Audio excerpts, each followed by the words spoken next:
Hello everyone, welcome to Envirotrix. मैं हूं doctor Savita कलशन और आज के इस वीडियो में हम बात करने वाले हैं पार्ट 40 ऑफ PYQ सीरीज, जिसमें हम कवर करेंगे यूनिट 3। तो चलिए देखते हैं question number 31। Who explain the succession. Basically succession क्या होता है, किसने ये जो है टर्म दिया था। तो succession is a extraordinary mobile phenomena whose presence are not stated as fixed laws but only a general principle of exceeding the broad nature and whose result need to frequently do not occur in any definite predicted way। तो succession क्या होता है, किस किस ने इसका terminologies दे रखे हैं। तो इस क्वेश्चन को सॉल्व करने के लिए हमें बेसिक सा फंडा पता होना चाहिए कि कौन कौन से ऑथर्स जो हैं, मेजर ऑथर हैं, वो किन्होंने ये जो है टर्मिनोलॉजी दे रखी है। तो सक्सेशन क्या है? Succession, it is orderly, predictable and natural replacement of plant and animal community over a time। ठीक है, धीरे धीरे टाइम के साथ ओवर अ टाइम क्या होगा कि एक प्लांट कम्युनिटी है या एनिमल कम्युनिटी है, धीरे धीरे क्या होगा, रिप्लेसमेंट होना स्टार्ट हो जाएगा। उसमें कुछ अडेप्टेशंस आ जाएंगी, सॉइल में है, इन्वायरमेंट में है, क्लाइमेटिक फैक्टर्स हैं, तो अडेप्टेशंस आ जाएंगी। तो टाइम के साथ क्या होगा, चेंज देखने को मिलेगा। तो सक्सेशन क्या है? It is orderly, predictable and natural replacement of plant animal community over a time। ये वाली जो टर्म है which is given by H.C. Cowles. किसने दिया था? H.C. काउल जो है उन्होंने ये स्टडी की थी। सबसे पहले जो सक्सेशन का टर्म दिया था वो किसने दिया था? H.C. काउल्स ने दिया था 1899 में। They introduce the term succession. तो H.C. काउल ने क्या दिया? इंट्रोड्यूस करा टर्म सक्सेशन को। नेक्स्ट अगर हम बात करें F.E. क्लेमेट की, F.E. क्लेमेट ने क्या बताया 1960 में? ही रॉट द प्लांट सक्सेशन। इन्होंने प्लांट सक्सेशन के बारे में बताया। The analysis of development of vegetation की, वेजिटेशन का भी जो है एक मैंने सक्सेशन में दो टाइप सक्सेशन में इनिशियली पढ़ाया था। सक्सेशन में क्या होता है कि बेयर रॉक है, बेयर रॉक पे क्या होगा, धीरे धीरे कोई सॉइल का कंपोजिशन हुआ, उसके बाद सॉइल में कोई चेंजेस आए, सॉइल में चेंजेस आने के बाद क्या फॉर्म हुआ, लाइकेन या मॉसेस फॉर्म हुए। देन उसके बाद लाइकेन मॉसेस से फिर डिग्रेडेशन होगा, डिकम्पोजिशन होगा। देन वहाँ की सॉइल जो है एक फर्टाइल सॉइल में डेवलप होना स्टार्ट हो जाएगी। देन धीरे धीरे स्मॉल प्लांट्स आने स्टार्ट हो जाएंगे। स्मॉल प्लांट से क्या होगा, बड़े प्लांट्स जो हैं आपके धीरे धीरे स्टार्ट आने लगे। तो एक मैजिक कम्युनिटी जो है वो फॉर्म हो जाएगी over a period of time. ठीक है, over a period of time. तो ये वेजिटेशन की जो स्टडी थी, वेजिटेशन सक्सेशन जो था वो किसने बताया था? F.E. क्लेमेट ने। और टर्मिनोलॉजी जो है सक्सेशन का that is given by H.C. Cowles. ठीक है, H.C. काउल्स। नेक्स्ट अगर हम बात करें F.E. ईगर ने क्या बताया था? Initial floristic composition view. Initial floristic composition view. ठीक है, इनिशियल IFC मॉडल किसने दिया था? E.F. ईगलर ने दिया था। इन्होंने क्या बताया था कि all species are present from the beginning, कि सारी की सारी जो स्पीशीज़ वहाँ पर प्रेजेंट है वो कहाँ से स्टार्ट हो रही हैं, वो बिगनिंग से स्टार्ट हो रही हैं। एक पर्टिकुलर टाइम पीरियड से जो है वो इनिशियली जो है बहुत सारी स्पीशीज़ प्रेजेंट है। इन्हीं स्पीशीज़ में over the period of time, ठीक है, इन्हीं स्पीशीज़ में over the period of time क्या हमें देखने को मिल रहा है? चेंज देखने को मिल रहा है। अकॉर्डिंग टू देयर एनवायरनमेंट जो है ये स्पीशीज़ क्या कर रही हैं? अडेप्ट कर रही हैं। तो dominance depend upon the life history and trade. तो डोमिनेंस किस पर डिपेंड कर रहा है? लाइफ हिस्ट्री और ट्रेड पर डिपेंड कर रहा है। तो क्वेश्चन में क्या पूछ रखा है? Succession is a extraordinary mobile phenomena whose presence are not be a stated fixed law but only a general principle of exceeding a broad nature whose result need not frequently do not occur in definite predictable way। तो इसको हम क्या नहीं कर सकते हैं? Predict नहीं कर सकते हैं टाइम के साथ। ठीक है, तो IFC मॉडल में क्या बताया गया था? Succession is not a stepwise replacement. क्या है? सक्सेशन जो है वो क्या है? एक स्टेप वे रिप्लेसमेंट नहीं है, प्रिडिक्टेबल वे नहीं है। ठीक है, that all species are present from the beginning and later dominance depend upon life history trait। तो सारी की सारी स्पीशीज़ जो हैं वो ऑलरेडी प्रेजेंट थी, लेकिन टाइम के साथ over a period of time जो है उनमें चेंजेस देखने को हमें मिल रहे हैं। तो ये क्या है? इसका टाइम जो है हम प्रेडिक्ट नहीं कर सकते कि कितने टाइम में जो है वो सक्सेशन आपका कॉज हो रहा है। नेक्स्ट अगर H.A. ग्लीसन की अगर हम बात करें तो उन्होंने 1926 में इंडिविजुअल कंसेप्ट दिया था। क्या दिया था? H.A. ग्लीसन ने 1926 में 1926 में इंडिविजुअल कंसेप्ट दिया था। ये बताए थे कि community is a coincident assemblage. ठीक है, कम्युनिटी में क्या है, कोइंसिडेंटली जो है सारी की सारी स्पीशीज़ एक जगह पर असेंबल होगी, नॉट अ सुपीरियर ऑर्गेनिज्म। तो अकॉर्डिंग टू देयर सुपीरियरिटी अगर हम बात करें तो सुपीरियर के बेसिस पे जो है आपकी स्पीशीज़ नहीं फॉर्म हो रही है कम्युनिटी में, अपने अपने डिज़ायर और अपनी अपनी नीड के हिसाब से वो क्या कर रहे हैं, एक कम्युनिटी जो है वो बना रहे हैं, अपनी कम्युनिटी जो है वो डेवलप कर रहे हैं। तो इसमें क्या पूछा है, that do not occur in definite predictable way. तो आपका करेक्ट आंसर क्या होगा, option number B.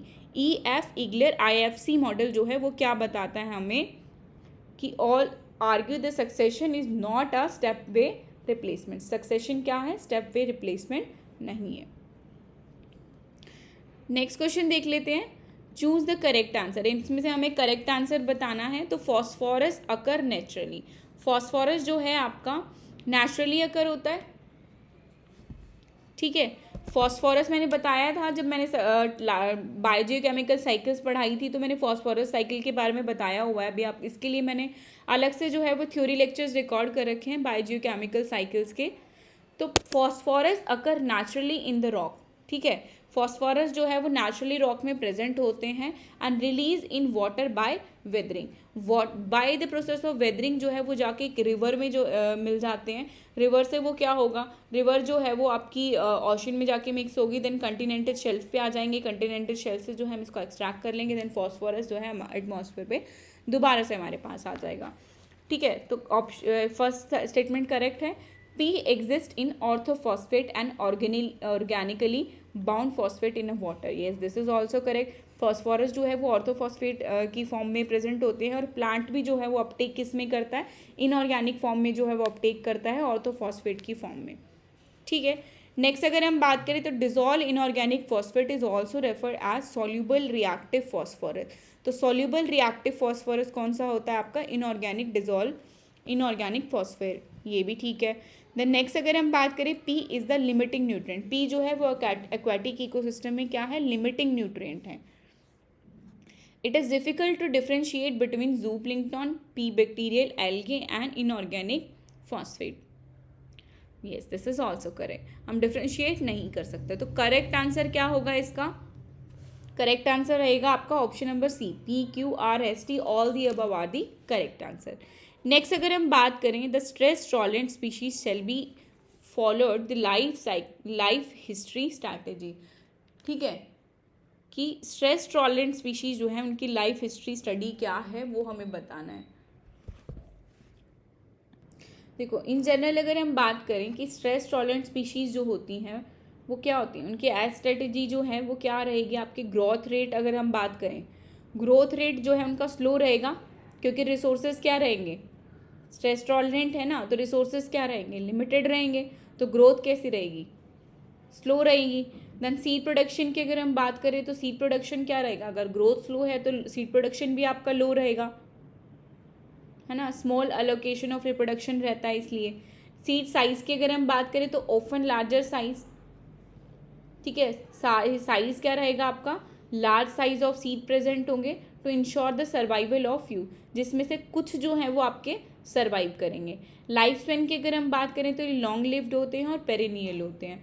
Resource reproduction की अगर हम बात करें तो डिलेड मैच्योरिटी जो है आपको स्ट्रेस टॉलरेंट प्लांट्स में हमें देखने को मिलती है। रिसोर्स एलोकेशन की अगर हम बात करें तो invested in maintenance and survival, not rapid reproduction, तो रैपिड रिप्रोडक्शन जो है वो हमें देखने को नहीं मिलता है। अडेप्टेशन की बात करें तो high tolerant to drought, low nutrient, shade, salinity और कोल्ड के बेसिस पे जो है ये आपके इनके अंदर टॉलरेंस जो है, अडेप्टेशन जो है वो बहुत हाई देखने को मिलता है। एग्जाम्पल में अगर हम बात करें तो इसमें आता है आपका cacti, lichen, evergreen, conifers, alpine और डेजर्ट्स स्क्रब जो है आपके इसमें आते हैं। तो stress tolerant species adopted a survive over a complete strategy, slow growth, long life, low reproduction, high survival in harsh condition, ठीक है। तो स्लो ग्रोथ, लॉन्ग लाइफ, तो इसमें से ऑप्शन देख लेते हैं। Shoot morphology, dense canopy, no. Flowering annual monographic होती है, या फिर रिप्रोडक्शन एफर्ट स्मॉल होते हैं और ग्रोथ रेट जो है वो रैपिड होएगी, no. Resource allocation is seed production is small, yes this is correct. तो करेक्ट आंसर क्या है इसका, आर और 50 कि रिप्रोडक्टिव एफर्ट जो है उसमें स्मॉल रहेंगे आपके, और रिसोर्स एलोकेशन सीड प्रोडक्शन जो है वो भी आपका स्लो रहेगा। मैंने बताया रीज़न क्या है, स्लो ग्रोथ है, लॉन्ग लाइफ है, लो रिप्रोडक्शन रहेगा, और साथ ही साथ आपका high survival in harsh condition जो है वो प्रेजेंट रहेगा। तो करेक्ट आंसर क्या होगा इसका, option number C. Then next question देख लेते हैं, question number 34, which of the following statement are true with respect of stationary and stable population. इनमें से कौन सा जो है वो स्टेशनरी और स्टेबल पॉपुलेशन के बेसिस पे हमारा करेक्ट स्टेटमेंट है। तो a stationary population is not always stable. क्या कह रहे हैं कि ए स्टेशनरी पॉपुलेशन जो है वो हमेशा क्या है, आपकी स्टेबल नहीं रहती है। Stationary population is always stable. A stationary population need not to be stationary. In a stationary population, the rate of overall change in population is 0, or in stable population, the rate of overall change in population is constant. तो stationary population में आपका क्या रहेगा कि stationery population जो है हमेशा क्या रहती है, आपकी स्टेबल रहती है। ठीक है, इसी के साथ अगर हम बात करें तो stationary population need not to be stationary. Stable population जो है need not to be stationary. अगर स्टेशनरी हो जाएगी तो चेंजेस नहीं होंगे। ठीक है, तो हमें टाइम टू टाइम थोड़ा बहुत चेंज जो है वो देखने को मिलता है। In a stationary population the rate of overall change in population is 0। तो rate of change in population क्या रहेगा, 0 रहता है। In stable population the rate of overall change in population is constant, not necessary 0। तो correct answer क्या है इसका, option number C, QRST। Basically stationary population होता क्या है, stationary population is one where the birth rate is equals to death rate. तो जब birth rate जो है आपका जब डेथ रेट के इक्वल होगा तो उसको हम क्या कहेंगे, स्टेशनरी पॉपुलेशन कहेंगे। जिसमें अगर हम पॉपुलेशन साइज़ की बात करें तो वो आपका क्या रहेगा, कांस्टेंट ओवर अ टाइम। तो आपका साइज़ जो है वो कांस्टेंट रहेगा, क्योंकि जितने बच्चे पैदा हो रहे हैं, जितने ऑफस्प्रिंग्स अगर पैदा हो रहे हैं उतनों की ही जो है लिमिटेड डेथ देखने को मिल रही है, उतने में अगर बैलेंस देखने को मिल रहा है तो क्या होगा, आपका पॉपुलेशन साइज ना तो बढ़ रहा है और ना ही कम हो रहा है। तो एज डिस्ट्रीब्यूशन की अगर हम बात करें वो भी क्या रहेगा, आपका कांस्टेंट रहेगा। Individual in each age group remain the same age group में रहेंगे। Then population pyramid look rectangular. Population pyramid कैसा होता है स्टेशनरी में, रेक्टेंगुलर होता है। तो इसमें क्या रहेगा, ग्रोथ रेट की बात करें तो ग्रोथ रेट 0 रहेगा, because birth rate is always equals to death rate. Age structure की अगर हम बात करें तो कैसा रहेगा, कांस्टेंट रहेगा, does not change over a generation. तो आपका चेंज एज स्ट्रक्चर की अगर हम बात करें तो जनरेशन के हिसाब से जो है आपको चेंज ज़्यादा देखने को नहीं मिलेगा, एज स्ट्रक्चर में कांस्टेंट रहेगा। पॉपुलेशन साइज जो है आपका क्या रहेगा, कांस्टेंट रहेगा, नीदर इंक्रीजिंग और नॉट डिक्रीजिंग। तो यही कह रहा है यहाँ पे, the rate of overall change in population is constant, ना ही इंक्रीज होएगा ना ही डिक्रीज होएगा, क्योंकि birth rate is equals to 0 हो गया ना। ठीक है, फर्टिलिटी की अगर हम बात करें तो रिप्लेसमेंट लेवल फर्टिलिटी यहाँ देखने को मिलती है 2:1 in human. Close population, no migration. यहाँ पे क्या है, किसी तरीके का कोई इमिग्रेशन और इमिग्रेशन जो है वो एब्सेंट रहेगा, ना ही लोग जाएंगे और ना ही लोग आएंगे। तो वो आपका क्या रहेगा, 0 रहेगा। क्लियर है, growth rate 0, population size constant, age structure constant. Clear है। देन नेक्स्ट अगर हम बात करते हैं, स्टेशनरी का समझ आ गया ना, birth rate is equals to 0 हमेशा याद रखना। Then Dobzhansky classification of reproductive isolation mechanism include. Dobzhansky classification isolation mechanism में क्या चीज़ें जो है वो यूज़ होती हैं। तो डॉब्जेंकी क्लासिफिकेशन जो है इसने 2 तरीके का रिप्रोडक्टिव रेट बताया था, एक तो प्री जाइगोटिक और पोस्ट जाइगोटिक। प्री जाइगोटिक में क्या होता है, दैट प्रिवेंट दी फर्टिलाइजेशन। क्या प्रिवेंट करते हैं, फर्टिलाइजेशन को प्रिवेंट करते हैं। लेकिन पोस्ट जाइगोटिक की अगर हम बात करें तो after fertilization reduce the hybrid fitness. तो आफ्टर फर्टिलाइजेशन हमें देखने को मिलता है which reduce the hybrid fitness. ठीक है, which reduce the hybrid fitness. तो इसमें आपका क्या क्या आएगा, प्री जाइगोटिक आइसोलेशन में जो है आपका बिफोर फर्टिलाइजेशन हो रहा है। तो बिफोर फर्टिलाइजेशन हो रहा है तो they are talking about the temporal isolation, ecological isolation, behavioural isolation और मैकेनिकल आइसोलेशन जो हमें देखने को मिलेगा। तो सबसे पहले क्या करेंगे, ये हैबिटेट सेलेक्ट करेंगे। क्या करेंगे, क्लासिफिकेशन की अगर हम बात करें रिप्रोडक्टिव आइसोलेटिंग मैकेनिज्म क्या कहता है? Reproductive isolating mechanism rim which include the habitat selection, ठीक है, कैसा हैबिटेट होगा, इकोलॉजिकल है या फिर habitat isolation pre zygotic. Then flowering time की बात करेंगे ये, इसी के साथ सेक्सुअल आइसोलेशन की, आइसोलेशन बाय पॉलिनेटर, ठीक है। लेकिन हाइब्रिड विगर जो है वो क्या होता है? हेट्रोसिस होता है, that is not an isolating mechanism. ये क्या है? पोस्ट हाइब्रिडाइजेशन फिनोमिना है, इसीलिए ये क्या है? आइसोलेटिंग मैकेनिज्म में नहीं आता। तो इसमें क्या बोलता है ये कि प्री जाइगोटिक, ठीक है, प्री जाइगोटिक के बारे में बोल रहा है ये। प्री जाइगोटिक आपका कौन सा फेज होगा? प्री जाइगोटिक मैंने बताया ना, बिफोर फर्टिलाइजेशन। तो उसमें क्या आएगा? हैबिटेट सेलेक्ट करेंगे ये, flowering time, sexual isolation by pollinator. But hybrid vigorous जो है आपका, this is not the type, this is the not a isolating mechanism. ये क्या है? आइसोलेटिंग मैकेनिज्म नहीं है। तो करेक्ट आंसर क्या होगा आपका, जिसमें टी ऑप्शन में ना हो? तो correct answer option number D is the correct answer, PQR is the correct answer.